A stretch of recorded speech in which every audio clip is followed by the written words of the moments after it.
Hey, welcome back to the channel, and if you're new here, I'm really glad you found this video, because what I'm about to share with you is something I genuinely wish someone had told me on my very first day of university.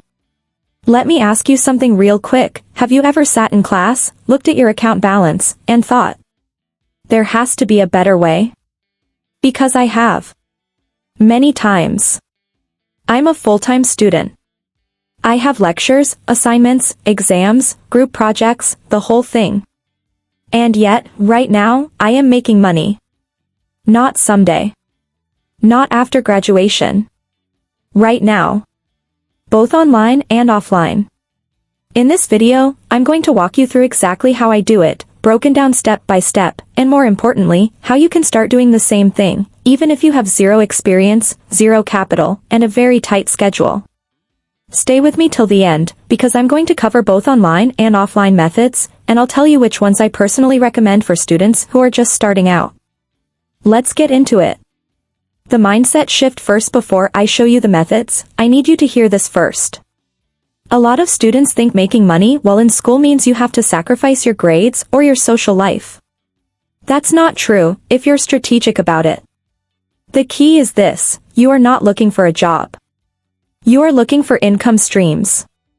A job demands your time on someone else's schedule. An income stream can work around your schedule. That difference is everything when you're a student. Also, start small. I didn't wake up one day making big money. I started with one method, I got consistent, and then I added more. That's the model I want you to follow too. Okay. Now let's talk about the actual money. Laptop computer method 1, freelancing, 2:30 to 4 o'clock. The first and honestly one of the most powerful ways I make money online is through freelancing. Freelancing simply means offering a skill or service to clients and getting paid for it. You don't need an office. You don't need a boss. You just need a skill and the internet. Now before you say, but I don't have a skill, let me stop you right there. You do. You just haven't packaged it yet. Can you write? That's a skill. Can you design graphics on Canva? That's a skill. Can you type fast and organize information? Virtual assistants, that's a skill. Can you edit videos? Massive skill right now. Can you manage social media? Businesses are paying for that every single day. Here's how to start. First, pick one skill, don't try to do everything at once. Second, create a profile on platforms like Fiverr, Upwork, or TopTal. Third, do one or two small jobs at a reduced rate just to build reviews. Fourth, raise your rates as your portfolio grows. I started with content writing. My first job paid me a small amount, but it was proof that it worked. And from there, it grew. Laptop computer method 2, content creation and YouTube, 4 to 5 o'clock. Yes, creating content is a real income stream. And you don't need to be famous to earn from it. You can create content on YouTube, TikTok, or Instagram around topics you already know: student life, your course, tutorials, reviews, comedy skits, anything. Now, I'll be honest with you, content creation takes time to monetize directly. YouTube AdSense won't kick in until you hit 1,000 subscribers and 4,000 watch hours. But before that, you can make money through brand deals, affiliate marketing, and promoting your own services. The students who win with content creation are the ones who start early and stay consistent. If you start today, 6 months from now you'll be ahead of everyone who kept waiting. Laptop computer method 3, affiliate marketing, 5 to 6 o'clock. Affiliate marketing is when you recommend a product or service, someone buys it through your link, and you earn a commission without ever creating or stocking a product yourself. As a student, this works really well if you already have any kind of online presence, a blog, a WhatsApp status following, a TikTok page, even a Twitter account. Some beginner-friendly affiliate programs include Amazon Associates, Jumia Affiliate, Sealer, and various digital product platforms. The trick with affiliate marketing is to only promote things you actually believe in. Your audience will trust you more, and that trust converts to sales. Laptop computer method 4, selling digital products, 6 to 7 o'clock. This one is underrated for students. A digital product is something you create once and sell over and over again, forever, with no extra work. That could be an ebook, a study guide, a past question pack, a template, a mini course, or even a meal plan. Think about what you already know that other people would pay to learn faster. Are you excellent at a particular course in your department? Turn your notes into a well-formatted study pack and sell it on platforms like Sealer or Gumroad. The beauty of digital products is that once they're made, they can earn money while you sleep, literally while you're in class. Laptop computer method 5, online tutoring, 7 to 8 o'clock. If you're doing well academically in any subject, you can get paid to teach others. Platforms like Preply, Chegg Tutors, and even WhatsApp group tutoring are all valid avenues. You can set your own hours, teach from your hostel room, and earn consistently. This is especially powerful if you're in a STEM field, but it works for languages, business courses, and more. Don't underestimate how much people, including students at other schools, will pay for clear, simple explanations of difficult topics. Now let's talk offline. Because not everything has to happen on your phone or laptop. Some of the most consistent money students make comes from things they can do with their hands, their skills, and the community right around them on campus. School Method 1, making and selling snacks, 8 to 9 o'clock. Let's start with one of the most overlooked but honestly one of the most reliable student hustles out there, making and selling food or snacks to your classmates. Think about it. Students are always hungry. They're rushing between lectures, they don't always have time to go to the canteen, and a lot of them would rather buy something quick and affordable from someone they know and trust. If you can cook, even basic things, you already have a business. Chin chin, puff puff, meat pies, small chops, zobo, smoothies, sandwiches, rice and takeaway packs, these are things students buy every single day. You make them at home or in your hostel, you bring them to school in a cooler or a neatly packaged bag, and you sell. The startup cost is low. The demand is always there. And the profit margins on homemade snacks are actually really good when you buy your ingredients in bulk. Start with your own class. Tell your friends. Post on your course WhatsApp group. Word spreads fast on campus when the food is good. School Method 2, offering physical skills, tailoring and more, 9 to 10 o'clock. Here's something important I want you to understand, any physical skill you have can be turned into income on campus. Do you know how to sew? Tailoring is an incredible student business. Students always need clothes repaired, adjusted, or custom-made, especially around special events, departmental weeks, or convocation season.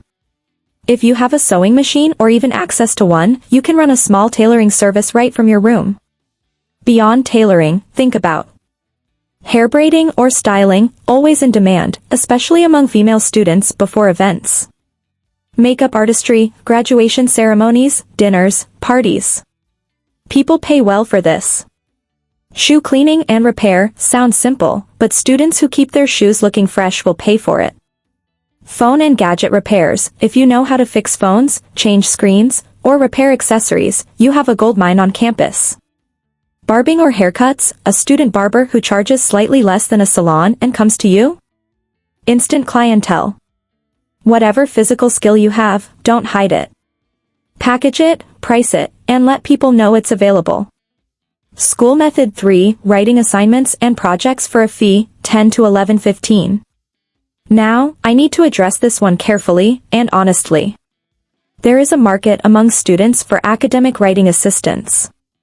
Some students will pay others to help them write their assignments, seminar papers, term papers, and even final year projects. If you are an excellent writer, a strong researcher, or someone who understands how to structure academic work properly, this is something people will pay you for, and pay you well. Here's how students typically approach this.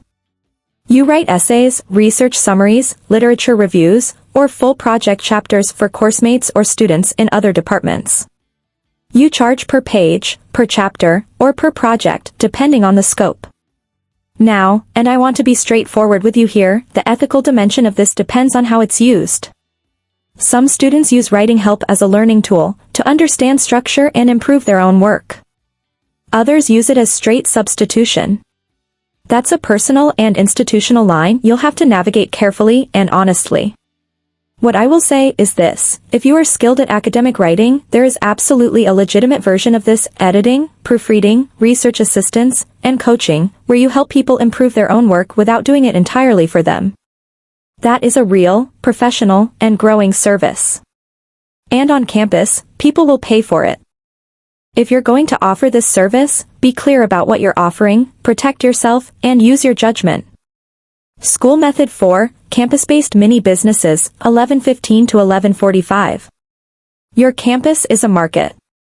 Thousands of students, all with needs, and not enough time to go off campus for everything. Some of the most successful student entrepreneurs run businesses right on campus. Printing and binding services, consistent money especially around assignment and exam seasons. Phone accessories or data reselling, buy in bulk, sell at a small markup to course mates. Laundry services, yes, some students genuinely don't have time and will pay someone to wash and fold their clothes. Stationery and course material supply, source textbooks, past questions, and materials cheaply and resell them to freshers and other students. The formula is always the same: find what people on your campus need, and find a way to supply it conveniently. School Method 5, Event Photography and Videography, 11:45 to 12:15. If you own a decent phone or camera, you can offer photography or video coverage for campus events, departmental dinners, convocations, and social hangouts. Students and student bodies are constantly organizing events, and they need someone to capture those moments. You don't need to be a professional, you need to be reliable, deliver quickly, and produce clean, well-edited content. Start by shooting a friend's event at a low rate, build your portfolio, post the work online, and let referrals do the rest. School Method 6, Reselling, Thrift or Mini Import, 12:15 to 1300 hours. Buy things cheaply and sell them for a profit. This is one of the oldest business models in the world, and it still works. Source affordable items from markets, thrift stores, or online platforms and resell them to students on campus at a markup. Clothes, accessories, stationery, gadgets, there's always a market. Start with whatever small capital you have. Even a few thousand naira is enough to begin a small reselling hustle that compounds over time. Now, I know what some of you are thinking: this sounds like a lot. How do I balance all of this with school? Here's my honest advice. Number 1, don't do everything at once. Pick one online method and one offline method to start. Master those before you add anything else. Number 2, protect your study time. Your degree is still your primary asset. Money is important, but use time blocking, give school its hours, give your hustle its hours. Number 3, reinvest early profits. Don't spend everything you earn at the beginning. Put some back into your hustle, better tools, more ingredients, more stock, so it grows faster. Number 4, track your money. Even if it's just a note on your phone. Know what's coming in, what's going out, and what you're saving. Financial discipline as a student sets you up for financial discipline as an adult. Number 5, tell people what you do. Word of mouth is still one of the most powerful marketing tools on campus. Don't be shy about what you offer. Mention it. Post about it. Let people know. Alright, that's everything. Online, freelancing, content creation, affiliate marketing, digital products, and online tutoring. Offline, selling snacks, offering physical skills like tailoring and hair and phone repair, academic writing assistance, campus mini businesses, event photography, and reselling. These are not theories. These are real things that students, including myself, are doing right now to earn real money without waiting for graduation. The only question left is, what are you going to do with this information? Pick one method today. Just one. Research it for 30 minutes. Take the first step. That's all it takes to begin. If this video helped you, please give it a thumbs up. It genuinely helps more students find this content. Subscribe if you haven't already, because I post videos regularly to help students like you navigate school and life smarter. Drop a comment below. Which method are you going to try first? I read every single comment and I will reply. I'll see you in the next one. Take care of yourself, keep pushing, and remember, Your student life does not have to be a broke life. Like, share, subscribe and comment. See you in my next video. Peace.